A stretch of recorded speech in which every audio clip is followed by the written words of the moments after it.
Vamos fazer o segundo com a repercussão da nota das Forças Armadas, do ministro da Defesa, na verdade, né? Porque essa não veio assinada pelos 3 comandantes, que eram demissionários, os novos foram nomeados só hoje.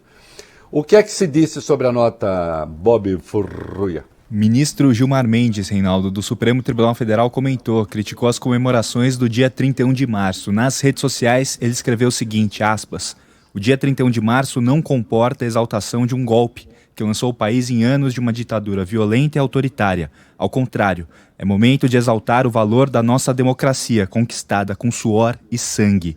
Viva o Estado de Direito. Hashtag ditadura não se comemora. Muito bem. Na veia. Preciso. É isso. Ditadura não se comemora. Né? Precisa parar. Aliás, havia parado com isso. Foi retomado no governo Bolsonaro. Né? Aí vai a Justiça Federal e diz, não, pode comemorar. Eu acho um absurdo você dizer que você pode comemorar uma ditadura, exaltar uma ditadura, que isso possa ser feito por órgãos oficiais, quando o valor consagrado na Constituição é a democracia. Vocês imaginam Forças Armadas nos Estados Unidos exaltando ditadura? Movimento autoritário?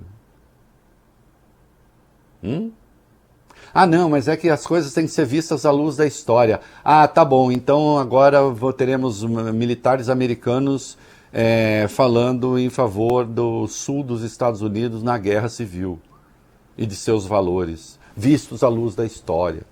Vai parar tudo em cana, se o fizer. Tenham compostura. O que foi que o Barroso disse do Supremo também?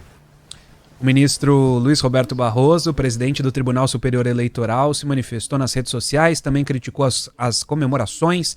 Ele escreveu o seguinte, para as novas gerações, só pode sustentar que não houve ditadura no Brasil quem nunca viu um adversário do regime que tenha sido torturado, um professor que tenha sido cassado ou um jornalista censurado. Tortura, cassações e censura são coisas de ditaduras, não de democracias. Os jornais eram publicados com páginas em branco ou poemas. Os compositores tinham que submeter previamente suas músicas ao departamento de censura. A novela Roque Santeiro foi proibida. E o balé Bolshoi não pôde se apresentar no Brasil porque era propaganda comunista. As regras eleitorais eram manipuladas. Ditaduras vêm com intolerância, violência contra os adversários e falta de liberdade. Apesar da crise dos últimos anos, o período democrático trouxe muito mais progresso social que a ditadura com maior aumento de IDH da América Latina. Pronto. Também preciso e necessário. Tudo isso aconteceu. Pessoas morreram e seus corpos desapareceram. Não é? Ah, estavam na guerrilha do Araguaia. E daí? Ainda que tivesse perecido em luta. Não, mas é que essas pessoas foram presas e à revelia da lei, assassinadas e seus corpos não apareceram.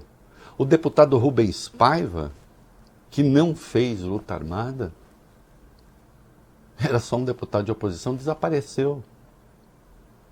Vladimir Herzog foi assassinado na cadeia. Eu pergunto ao Braga Neto, foi assassinado na cadeia pelo movimento? Não foi pela ditadura?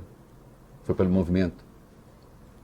O AI-5 fez parte do movimento, não era uma ditadura? O Jarbas Passarinho chamava de ditadura.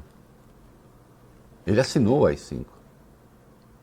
Mas, claro, no preâmbulo, o AI-5 diz que está preservando a democracia e a liberdade.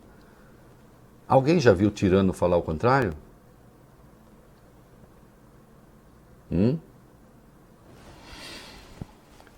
O governador João Dória também criticou.